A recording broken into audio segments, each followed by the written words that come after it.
Please welcome James Foley. You are rotating with a bunch of other directors on House of Cards. Mm-hmm. Is there a model for what you do, or do you really get to have full say? You get to have full say. There are no rules whatsoever, and there's nobody telling you what to do or not do.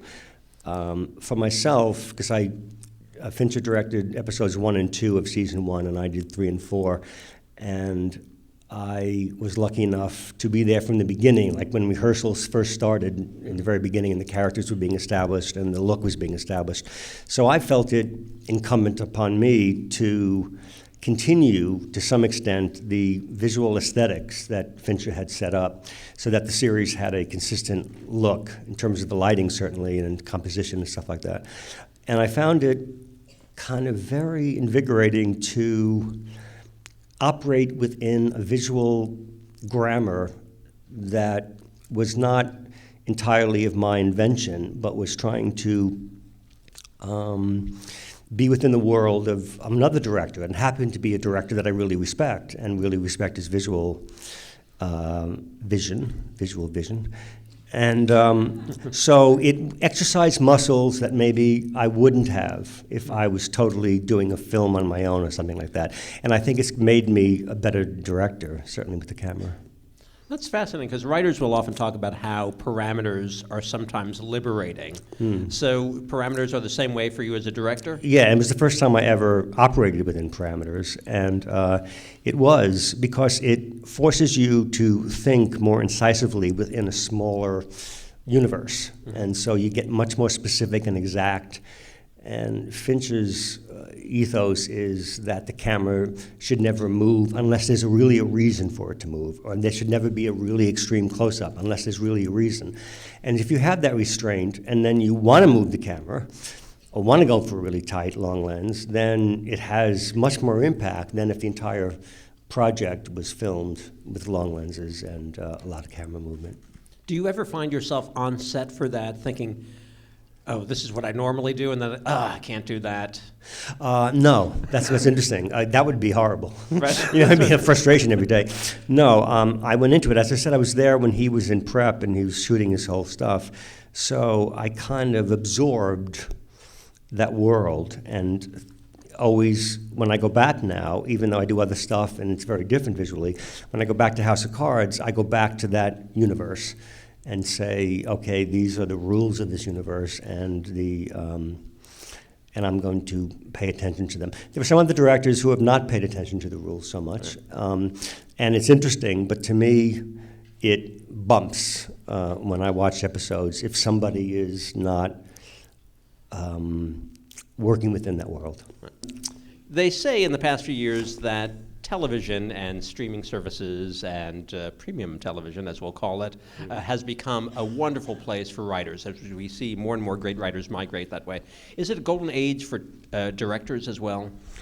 I think it's inching towards that, and House of Cards pushed the ball forward by yards, mainly because David Fincher was the original founding executive producer, which is the highest title in TV land, and so he, usually in most television, the writer is the ultimate executive producer and the boss.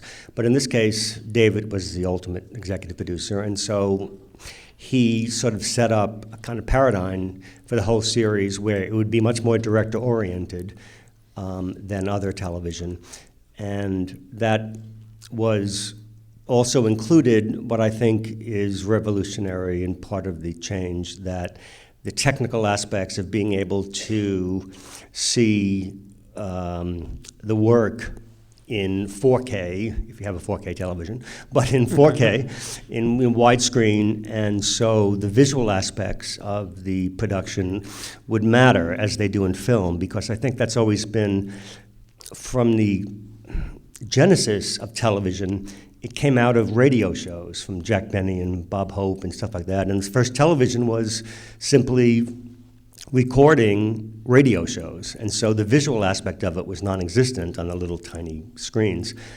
And so I think the technology has evolved, and people like Fincher being interested in starting something really changes the whole scenario. So in House of Cards, for instance, most television, you come and direct, and then you edit for like a week, and you take off, and the writer has a cut, and then the producer has a cut, and the network has a cut. So for directors, it's pretty alienating. But in House of Cards, the director has final cut, which is unheard of in television. And so there's a lot more sense of being able to express yourself in a medium that prior was not so hot. So I'm curious, even with that comment, though, there's a fascinating thing about technology evolving. Do you feel like the way you tell stories needs to evolve, whether it's 3D or moving to the internet or what have you? No, I see it more as technology catching up to one's imagination, which is the primary thing, because you're imagining things in your mind, and they're in 3D, high def. They're in 1000K in your brain. And so I think it's a matter of whether it's virtual reality that's happening soon. It's virtual reality is going to be closest to individuals' dreams than anything. And I definitely am of the school of feeling as if I'm just trying to put my fantasies and my dreams on screen, which is the ultimate gratification. I mean, if you can put... Because I really believe, being Freudian, that every time you go to sleep, there's a great multiplex that opens in your brain. And I'm a big fan of keeping a dream journal, so that when I wake up every morning, I just immediately go towards this piece of paper and pencil and jot down my dreams, because I think they're so pure in a way, because they're unedited, they're uncensored, they're, you know, who you really are and what you're really thinking about, minus the day-to-day objective routine of staying alive. Is your dreams are your feelings at their most primal level. And so to be able to make a film, to me, the ultimate goal is to put something on screen that is as specific, personal, and real as a dream. And that should be in virtual reality. I mean, I'm all for wearing a headset and distributing films and Oculus. Wow. Okay. I'm trying not to panic, because my dreams often involve the most boring things ever. I dream of myself making a glass of chocolate milk. That's just the surface of it. No. They have That's meaning. the surface. Really, there's nothing more to it. So I just want to say before we wrap up here that if you haven't seen them, all of Foley's work is worth visiting, certainly. But I really love At Close Range and After Dark, My Sweet, and I really think the House of Cards episodes are a great introduction to what can be done in this new media landscape, certainly. Once again, a round of applause for James Foley. Thank you so much for all you've done. Thank you. That's great, man.